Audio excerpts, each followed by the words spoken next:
kayak, say aloha. Aloha.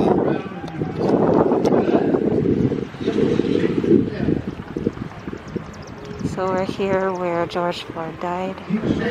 Cut foods.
What it is, the people going through the cause that murder took place. I understand the pain, the hurt, don't even look at this. That is still right there in the head. I just said that earlier, but then because I couldn't so much.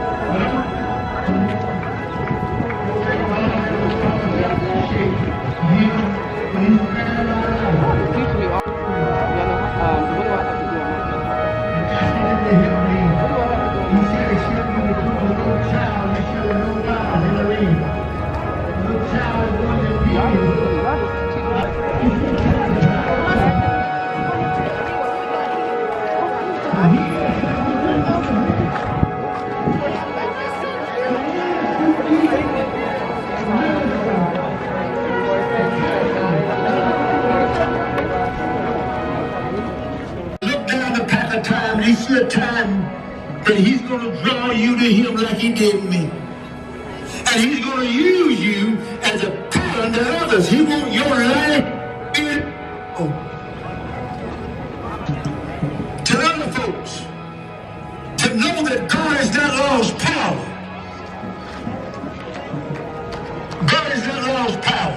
He shed his blood for you and I. And listen, I'm preaching like this because I'm a recipient. It'd be different if I didn't know about it, but I know about the power of God. If God didn't worship for me, I'd be great all dead today. No wonder Paul said, I'm not ashamed of the gospel of Jesus Christ, because I know it is the power of the salvation to them that believe, for therein is the righteousness of God revealed from faith to faith. So it is the just shall live by faith. And I'm discovering that a lot of folks is ashamed of it. Yeah. Amen. Preach it. I told I'm ashamed what you just because there ain't a whole lot of folk that want to go this way don't mean, well, you find out a long time ago that the majority ain't always right. I'm not following no crowd. I don't follow minister crowds. Are y'all listening to me?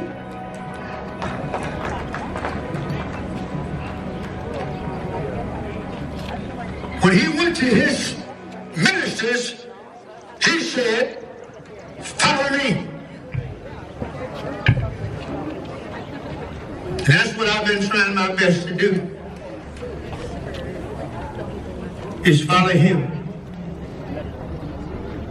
Faith that doesn't change your life isn't worth a snap of a finger. God got men and women want to lie, say, tired of church as usual. Don't want to just be a member. I want to be a son and daughter of God, full of the power of God, where folk can look and see the power of God is great to God. Power is to God on my life. I think it's Acts the 11th chapter, but they went down in this one particular place, and the Bible said they could see the grace of God. They could see God's grace. And when God calls you, he calls you for change. But he wants you to get to a point where you say, look, a lot of times there ain't nobody left. He'll allow you to, like me, I was a knucklehead. I had a lot of drink, a lot of time. It took years to come to my senses. And to realize that nobody can really help me but God.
I just woke up from a nap.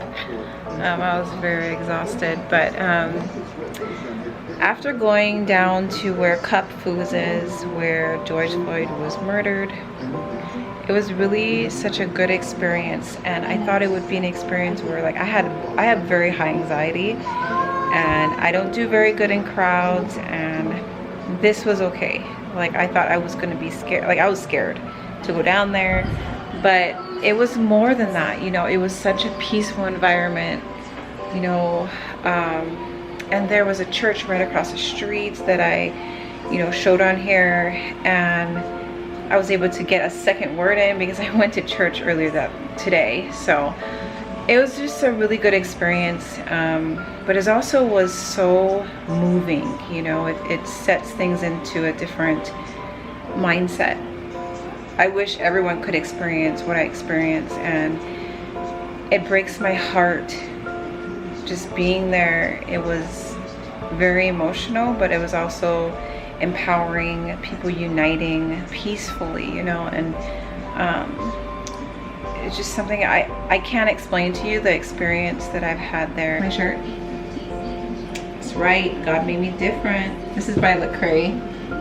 I wish and I hope that this video kind of captured your soul in a way, and you kind of got a little gist of everything going on where he was killed. People were protesting as well, and me and Doug were able to join in a little bit, which was really nice. If something is bothering you, if this makes you mad, if you have certain opinions, if you have an experience or whatever, speak up.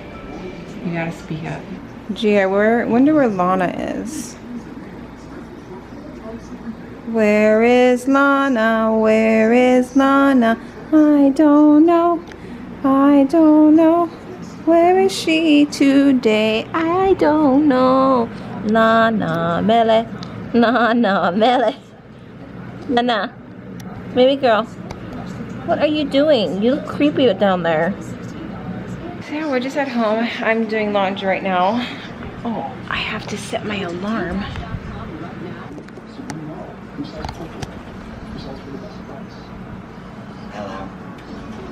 Hi, honey. So, honey, what was your experience when we went there? You should tell them. Hey, y'all. No, so my experience today at the rally for George Floyd was nothing but beautiful. I wish we could have stayed longer, but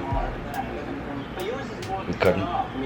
But I did get to drive home. Don't tell anybody, because I'm not supposed to legally. Contrary to what, you know, you guys are seeing on the news, it's extremely peaceful. The community is so full of love and appreciation for everybody that's supporting, because I mean that's exactly what we need, and that's exactly what is happening. All of any of the riots or any of the other stuff that you're seeing, that's a very small percentage of people that, you know, aren't even really a part of the cause. But I mean, if you guys have seen the video of the dude, I don't know what his name is, I don't know who he is, or I don't even know where the video is from exactly, but I'm sure you've seen it. If not, you know, I'll put the video in the next clip. Yeah. Okay tonight, and to stop this chaos. It ain't me. It's not me. I'm gonna let y'all know that now. It's not us guys neither. And I'm glad that y'all said that. It's not us. It's the police. This the madness that they spark up. This is what they encourage. This is what they provoke.